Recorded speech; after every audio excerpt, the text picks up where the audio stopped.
आज हम लोग डिफ्रेंसिएशन का डेरिवेशन पढ़ रहे हैं और डेरिवेशन पढ़ना उतना ज़रूरी है, बहुत ही ज़रूरी है, क्योंकि इसको पढ़ने के बाद ही हम क्वेश्चन बहुत ही अच्छे सॉल्व कर पाएंगे और हमारा बेसिक उतना ही स्ट्रांग होगा। चलिए स्टार्ट करते हैं। जैसे कि मैंने ये पूरे डेरिवेशन को टेबल में अच्छे से अरेंज किया हुआ है। एक में फॉर्म ऑफ फंक्शन है, फिर फंक्शन है, फिर डेरिवेटिव है। देखिए सबसे पहला है कांस्टेंट। ओके, कांस्टेंट कैसे होगा?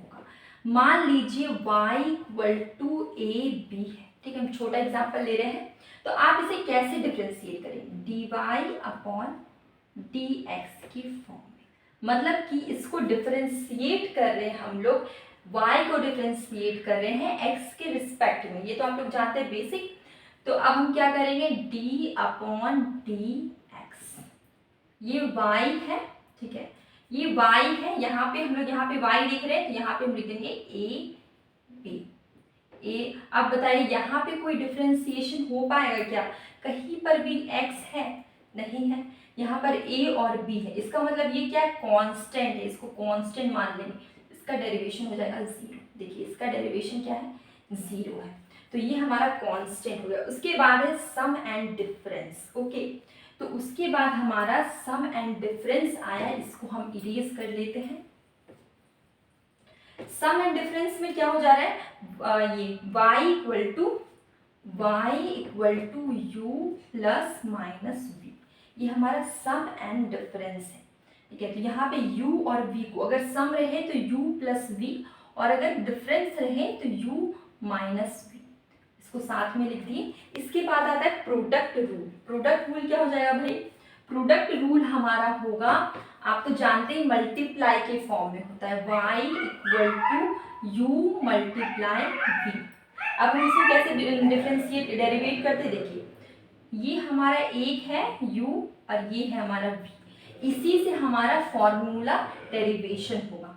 तो मान लीजिए D Y upon D X लिखते हैं। अब हम क्या करेंगे? देखिए u है, u डिफरेंशिएशन v, देखिए u डिफरेंशिएशन v, प्लस का साइन मल्टीप्लाई है। अब हम क्या करेंगे? जस्ट इसका अपोजिट, पहले v लिखिए, v फिर डिफरेंशिएशन लिखिए, फिर लिखिए u। ये क्या हो जाएगा हमारा? मल्टीप्लाई के फॉर्म में। अब आप इसको इस तरह से भी लिख सकते हैं और इसको v differentiation u plus u differentiation v, इस तरह से भी लिख सकते हैं।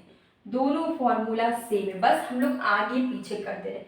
इसको आप आगे भी लिख सकते हैं और इसको आप पीछे भी लिख सकते हैं। देखिए इसमें फॉर्मूला में लिखा है D U upon D V differentiation u plus u differentiation v, तो दोनों सेम है, ठीक है। अब हम लोग आते हैं क्वोटिएंट रूल में।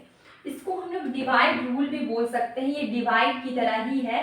तो अब हम लोग क्वोटिएंट रूल पढ़ेंगे। देखिए तो कैसे स्टार्ट करते हैं? देखिए y equal to U multiply v। अब आप इससे आप फॉर्मूला डिराइव करेंगे। देखिए कैसे डिराइव करेंगे? सबसे पहले आप लिखते हैं D Y upon D X equal to का साइन। उसके बाद हम लोग क्या करेंगे?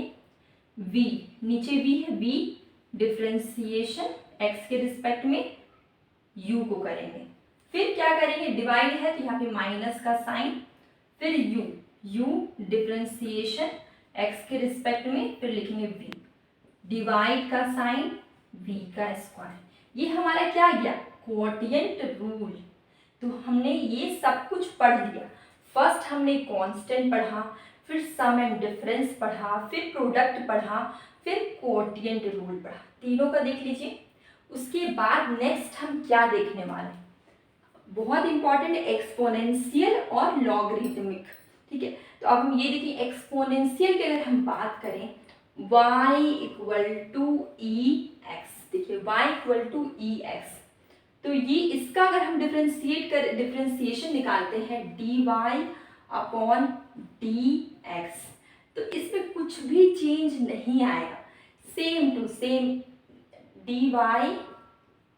देखिए इसको हम लोग x के रिस्पेक्ट में डिफरेंशिएट कर रहे हैं, ये हो जाएगा ई एक्स, जो था सेम टू सेम, कोई डिफरेंस नहीं आ रहा है। इसके बाद हम लोग स्टार्ट करेंगे इसके बाद हम लोग देख रहे हैं ये y इक्वल टू ई का पावर माइनस एक्स। तो इसमें क्या करेंगे, इसको अगर हम डिफ्रेंशिएट करते हैं dy अपॉन डी एक्स के फॉर्म में, तो ये जो माइनस है, ठीक है, माइनस आ जाएगा आगे, फिर सेम टू सेम ई का पावर माइनस एक्स। उसके बाद हम देख रहे हैं y equal to e a x, ठीक है। तो a है ये बाहर आ गया, आगे आ गया ई ए एक्स, ओके। उसके बाद y equal to a x, तो ये ए एक्स लॉग ई ए। इसके बाद एक बहुत इंपॉर्टेंट है, इससे क्वेश्चन जनरली पूछा जाता है लॉगरिथमिक में, ठीक है, उसको हम जरूर बताएंगे बोर्ड में। इसमें क्या है कि अगर क्वेश्चन में y equal to log x है, ठीक है, इसको डिफ्रेंशिएट हम लोग कैसे करेंगे। सबसे पहले dy upon D x, D differentiate कर रहे हैं लॉग एक्स को x के रिस्पेक्ट में, तो हमारा आंसर आ जाएगा 1 अपॉन एक्स। 1 अपॉन एक्स हमारा क्या है, डिफ्रेंशिएशन है। तो आई थिंक आप लोगों को डिफ्रेंशिएशन चैप्टर का डेरिवेशन समझ में आया होगा। टोटल मैंने यहाँ पे देख लीजिए कांस्टेंट पढ़ा था, जिसमें कांस्टेंट रहता है तो 0 आएगा डेरिवेशन। फिर सम एंड डिफरेंसेस पढ़ा, फिर मैंने पढ़ा प्रोडक्ट रूल, उसके बाद आ जाएगा कोटिएंट रूल, फिर एक्सपोनेंशियल, लॉगरिथमिक। ये टोटल डेरिवेशन हो गया हमारा मैथमेटिकल इकोनॉमिक्स का डिफरेंशिएशन का डेरिवेशन। अगर हम मैथ्स के टर्म में भी अगर हम बताएंगे तो differentiation, total utility, marginal utility, ये सब में भी डिफरेंशिएशन आता है, वो इसी तरह से, मतलब इसी फॉर्मूला से, बेसिक फॉर्मूला से सॉल्व होगा।